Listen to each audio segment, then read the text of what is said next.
આજે જે રીતે ભારતીય શેરબજારની શરૂઆત થઈ તે યુદ્ધની પરિસ્થિતિને લઈને અપેક્ષિત જ હતી કે એક ઘટાડા સાથે શરૂઆત થશે અને અત્યારે શરૂઆતી કારોબારમાં ભારતીય શેરબજારમાં સેન્સેક્સ, નિફ્ટી અને બેંક નિફ્ટીમાં જે શરૂઆત થઈ છે તે ઘટાડા સાથે થઈ છે. અને જે રીતે ગત સપ્તાહના અંતિમ 3 દિવસ દરમિયાન અમેરિકા અને ઇઝરાયલ દ્વારા સંયુક્ત રીતે જે ઈરાન પર હુમલો કરવામાં આવ્યો છે અને જે ઝડપથી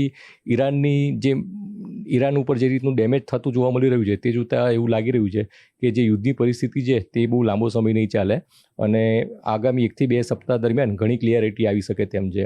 અને અમેરિકન પ્રેસિડેન્ટ ડોનાલ્ડ ટ્રમ્પે પણ થોડીક વાર પહેલાં જ ન્યૂયોર્ક ટાઈમ્સને જે ઇન્ટરવ્યૂ આપ્યો તેમાં પણ તેમણે એવી વાત કરી છે કે આગામી 3 થી 4 સપ્તાહ સુધી યુદ્ધની પરિસ્થિતિ ચાલી શકે છે, ત્યાર પછી યુદ્ધ સમાપ્ત થઈ જશે. તો આ એક હકારાત્મક બાબત ગણી શકાય, કારણ કે લાંબા સમય સુધી યુદ્ધ ચાલે તેવી શક્યતા પ્રમાણમાં ખૂબ જ નહીવત લાગી રહી છે. તો ભારત જેવા અર્થતંત્ર માટે આ એક સકારાત્મક વાત ગણી શકાય.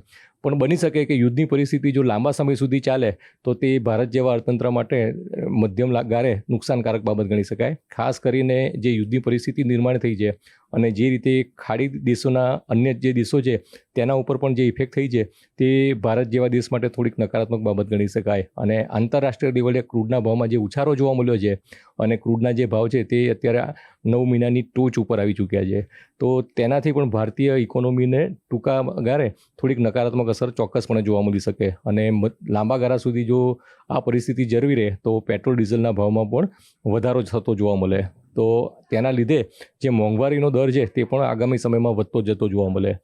પણ ઓવરઓલ જોવા જઈએ તો આ જે વાત છે તે યુદ્ધની પરિસ્થિતિ લાંબા સમય સુધી ચાલે તે પૂરતી છે, પણ આગામી 1 થી 2 સપ્તાહ દરમિયાન યુદ્ધની પરિસ્થિતિ જો હળવી થઈ જાય તો ભારત જેવા અર્થતંત્ર માટે ખૂબ અવસર બી છે, કારણ કે ઈરાન સાથેનો જે વેપાર છે તે ચાલુ થઈ જાય.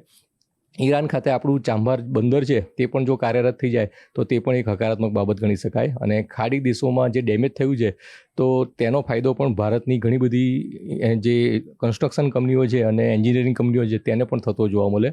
તો ઓવરઓલ જોવા જઈએ તો યુદ્ધની પરિસ્થિતિ 2 થી 3 સપ્તાહ દરમિયાન ડાયલ્યુટ થઈ જાય તો તે ભારત જેવા અર્થતંત્ર માટે ફાયદાકારક બાબત પણ છે. જે રીતની દહેશત હતી કે બજાર જે છે તે નેગેટિવ ઇફેક્ટ સાથે જ ઓપન થશે અને એ પ્રમાણે જોવા મળ્યું, કઈ રીતના આંકડાકીય દ્રષ્ટિએ જોઈએ તો કઈ રીતે? બિલકુલ, ઓવરઓલ છેલ્લા 18 મહિનાથી જોવા જઈએ તો ભારતીય શેરબજાર છે તે અત્યારે સેલ ઓન રાઇઝની મોમેન્ટમ સાથે ટ્રેડ કરી રહ્યું છે.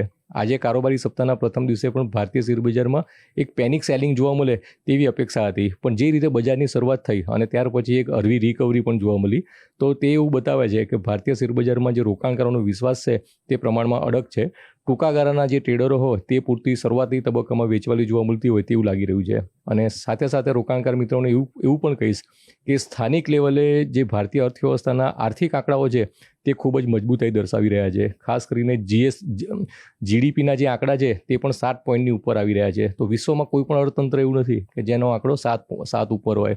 ત્યારબાદ ગઈકાલે જે રીતે જીએસટી કલેક્શનના આંકડા પણ આવ્યા તેમાં પણ 1,83,000 કરોડ રૂપિયાનું કલેક્શન આવ્યું છે, જે પણ ખૂબ જ સારી બાબત ગણી શકાય. અને ઓટો સેલ્સના આંકડા પણ હાલમાં આવ્યા છે તે પણ ડબલ ડિજિટમાં ગ્રોથ બતાવી રહ્યા છે. તો આ તમામ વાતો ખૂબ જ પોઝિટિવ છે. તો તેને લઈને રોકાણકાર મિત્રોને પણ એટલું કહીશ કે જો તેમને અનુકૂળતા હોય અને મધ્યમથી લાંબા ગાળા માટે રોકાણ કરવા માટે તેઓ સક્ષમ હોય તો આજનો જે ઘટાડો છે તેને અવસરના રૂપમાં લેવો જોઈએ અને ક્વોલિટી કંપનીઓને આઈડેન્ટિફાઈ કરી અને તેમાં રોકાણ કરતા રહેવું જોઈએ. જે રોકાણકાર મિત્રોને ડાયરેક્ટ શેરબજારની સમજ ન હોય તો તેમને ડાયરેક્ટ શેરબજારમાં ના આવતા મ્યુચ્યુઅલ ફંડ થકી શેરબજારમાં આવવું જોઈએ. બિલકુલ સર. અને વેપારની અન્ય બિઝનેસની દ્રષ્ટિએ જોઈએ તો જો યુદ્ધ હજુ ચાલે તો અન્ય વેપારના કઈ રીતની અસર જોવા મળે છે? બિલકુલ, આ યુદ્ધની પરિસ્થિતિ જો લાંબા સુધી ચાલે અને દરિયાઈ માર્ગે જે લોજિસ્ટિક થાય છે તેમાં કોઈ ડિસ્ટર્બન્સ આવે તો તે દુનિયાભરના રાષ્ટ્રોની સાથે સાથે ભારતને પણ થોડીક તકલીફ ચોક્કસ પડે, કારણ કે જે ટ્રાન્સપોર્ટેશન અને લોજિસ્ટિકની કોસ્ટ છે તે પ્રમાણમાં ઊંચી થતી જાય.